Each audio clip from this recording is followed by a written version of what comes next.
Un décor, une camionnette, ça va. Moi, je prends souvent des exemples où Rammstein, il circule avec 40 camions. Ouais.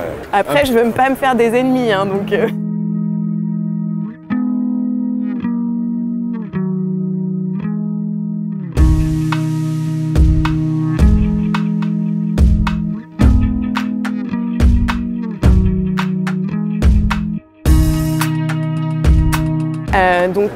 c'est une organisation qui est encore assez jeune. On a le statut d'association et donc c'est principalement moi et un bureau qui gérons et qui animons les activités, mais on travaille aussi avec des artistes, des techniciens associés. Très concrètement, on les accompagne sur toutes les questions qu'ils peuvent avoir et on développe surtout le côté accompagnement sur la question des tournées.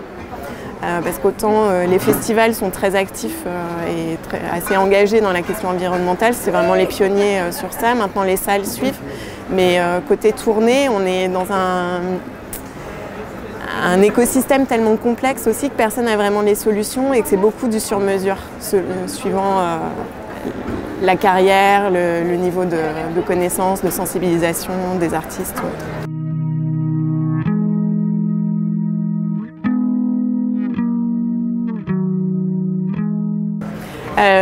Alors, c'est un exemple pour le coup très concret.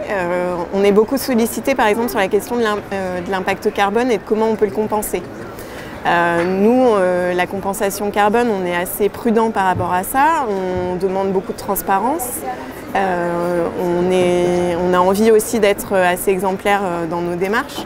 Donc quand on s'attaque à la compensation carbone, ça va être vraiment en dernier recours, une fois qu'on aura fait tout ce qu'on pouvait pour diminuer. Mais les réalités de nos métiers font que par exemple si on travaille avec un artiste qui vit en Afrique, qui doit venir, qui doit demander un visa à chaque fois, qui ne peut pas rester plus de 3 mois, il va venir et repartir plusieurs fois dans l'année. Donc au sein d'un groupe où il y a un artiste qui vit en Afrique et un artiste qui vit en France, on a fait un système un peu solidaire pour compenser ces vols. C'est-à-dire qu'on a produit des gourdes pour équiper donc l'équipe technique et les musiciens, mais qu'on vend aussi auprès du public sur les dates.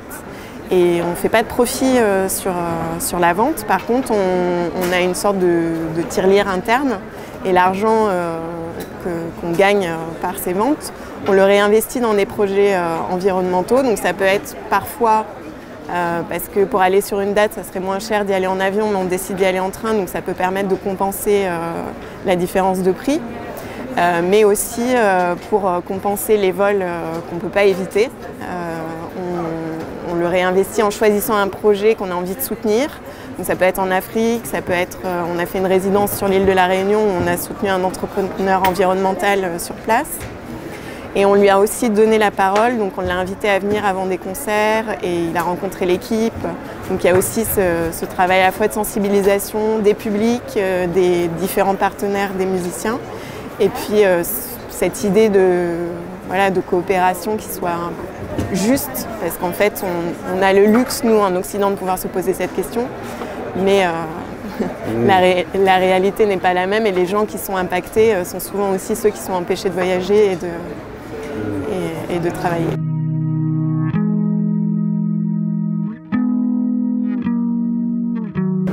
Alors nous on est basé en Normandie à Granville, mais on travaille nationalement et même internationalement.